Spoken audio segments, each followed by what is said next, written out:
भारत की प्राचीन भूमि सदियों से वीरता, ज्ञान और तपस्या की जन्मभूमि रही है।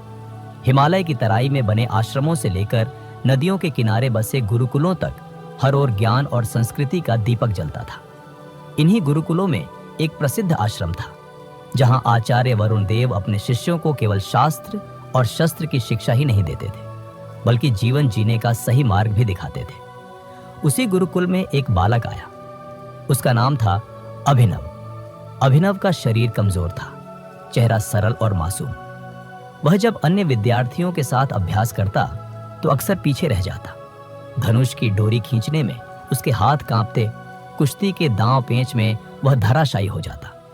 उसकी चाल धीमी और आत्मविश्वास डगमगाता रहता। गुरुकुल के अन्य विद्यार्थी मजाक उड़ाते, देखो ये तो तिनके जैसा है, हवा चली तो उड़ जाएगा, इससे युद्ध क्या होगा, ये तो बैल के सामने खड़ा भी नहीं हो सकता। ये बातें अभिनव के दिल में चुभती थी। वह अक्सर सोचता, शायद मैं किसी काम का नहीं हूं। भगवान ने मुझे कमजोर बनाया है तो मैं क्या कर सकता हूं। लेकिन नियति ने उसके लिए कुछ और ही सोच रखा था। एक दिन की बात है, गुरुकुल के सभी शिष्य धनुष बाण का अभ्यास कर रहे थे। विशाल लकड़ी के निशान पर तीर चलाना था। सभी शिष्य अपने अपने तीर मार रहे थे। राजन, जो गुरुकुल का सबसे तेज शिष्य था, उसने निशाने पर ठीक बीचों बीच तीर मारा। सबने उसकी प्रशंसा की। फिर बारी आई अभिनव की। उसने कांपते हाथों से धनुष उठाया, तीर चढ़ाया।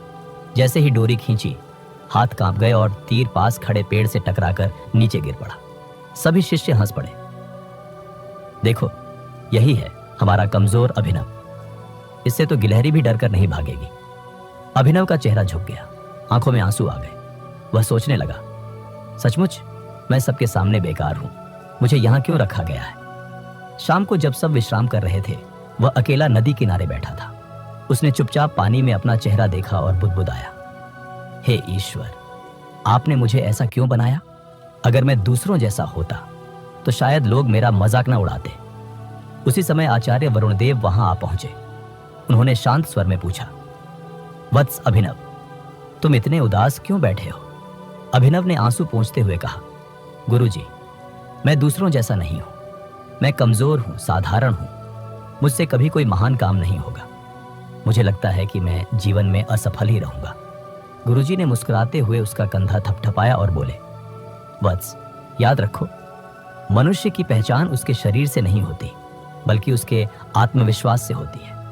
अगर तुम स्वयं पर विश्वास कर लो तो असंभव भी संभव हो जाएगा। अभिनव ने संकोच से पूछा, लेकिन गुरुजी, आत्मविश्वास आएगा कैसे। जब लोग रोज मजाक उड़ाते हैं तो मेरा विश्वास टूट जाता है। गुरुजी बोले, सुनो वत्स, आत्मविश्वास बाहर से नहीं आता, यह भीतर से जन्म लेता है। जब तुम स्वयं से कहोगे मैं कर सकता हूं, तभी दुनिया भी कहेगी तुम कर सकते हो। गुरुजी ने उसे एक बीज दिया और कहा, इसे रोप दो और हर दिन इसे देखकर याद रखना। जैसे यह छोटा बीज एक दिन विशाल वृक्ष बनेगा, वैसे ही तुम्हारा आत्मविश्वास भी समय के साथ बढ़ेगा। ये वचन अभिनव के दिल में उतर गए। कुछ दिनों बाद राजा का दूत गुरुकुल पहुंचा। राजा ने घोषणा की थी कि जो भी शिष्य आश्रम के सामने रखे गए विशाल पत्थर के शिलाखंड को हिला देगा, उसे राजसभा में विशेष स्थान मिलेगा। सभी शिष्य उत्साहित हो उठे। पहले राजन आगे बढ़ा। उसने पूरी ताकत लगाई, पर पत्थर जरा भी न हिला। फिर एक एक कर सभी ने प्रयास किया, कोई सफल न हुआ। अब बारी आई अभिनव की। वह पीछे हटने ही वाला था कि गुरुजी की आवाज गूंजी, वत्स अभिनव, याद रखो, यह शक्ति की नहीं, आत्मविश्वास की परीक्षा है। जाओ और प्रयास करो। सभी शिष्य हंस पड़े। ये तो हाथ लगाते ही गिर पड़ेगा। लेकिन अभिनव ने गहरी सांस ली। उसने खुद से कहा, अगर गुरुजी ने मुझ पर विश्वास किया है तो मुझे भी स्वयं पर विश्वास करना होगा। उसने हाथ रखे, पूरी शक्ति लगाई। पत्थर नहीं हिला, लेकिन सबने देखा कि अभिनव गिरा नहीं। उसका चेहरा चमक रहा था। गुरुजी ने कहा, यही पहला कदम है आत्मविश्वास का। जब तक तुम प्रयास कर रहे हो, तुम हार नहीं सकते। उस दिन से अभिनव ने ठान लिया कि वह अब कभी हार नहीं मानेगा। वह सूर्योदय से पहले उठकर अभ्यास करता, धनुष बाण का रोज अभ्यास करता, शरीर को मजबूत करने के लिए लकड़ी के गट्ठर उठाता। हर रात ध्यान लगाकर खुद से कहता, मैं कर सकता हूं। शुरुआत में वह थक जाता, गिर पड़ता, लेकिन धीरे धीरे उसका मनोबल बढ़ने लगा। एक बार जब वह दौड़ लगा रहा था तो गिर पड़ा। शिष्यों ने कहा, देखा, यह तो कभी सफल नहीं होगा। लेकिन अभिनव उठ खड़ा हुआ और बोला, हाँ, मैं गिरा हूं, लेकिन हार नहीं मानी। यह वाक्य सुनकर सभी हैरान रह गए। अब उनमें से कुछ शिष्य भी प्रेरित होने लगे। गुरुजी अक्सर कहते, अभिनव, तुम्हारा शरीर शायद अभी कमजोर हो, लेकिन तुम्हारा आत्मविश्वास अब पर्वत से भी ऊंचा हो रहा है। कुछ वर्षों बाद पड़ोसी राज्य ने आक्रमण कर दिया।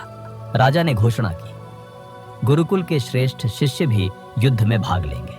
सभी शिष्य युद्ध भूमि पहुंचे, लेकिन सामने एक भयानक समस्या खड़ी हो गई। दुश्मनों ने युद्ध के रास्ते में एक विशाल हाथी छोड़ दिया था।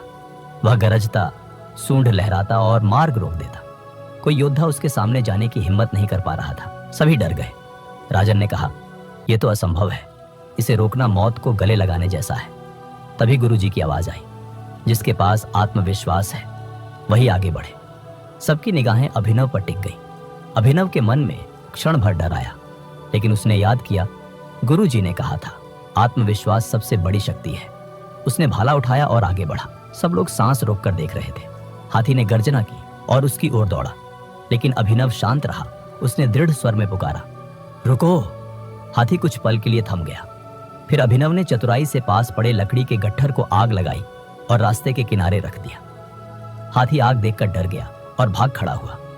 पूरी सेना हक्की बक्की रह गई। जो कार्य सबको असंभव लगा था, वह अभिनव ने अपने आत्मविश्वास से संभव कर दिखाया।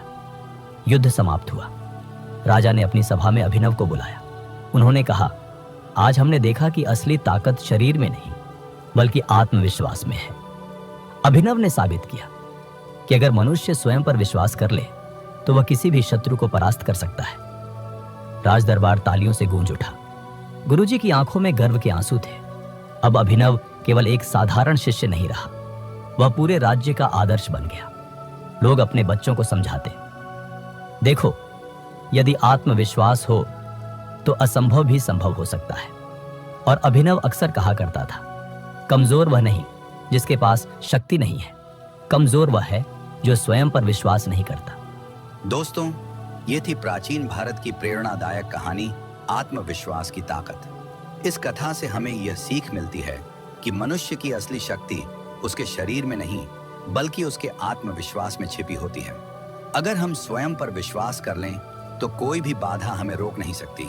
याद रखिए, हार तब होती है जब हम कोशिश करना छोड़ देते हैं। उम्मीद है यह कहानी आपके जीवन में नया जोश और हिम्मत भर देगी। अगर आपको यह कहानी अच्छी लगी हो तो लाइक, शेयर और सब्सक्राइब करना ना भूलें। मिलते हैं अगली प्रेरक कथा में।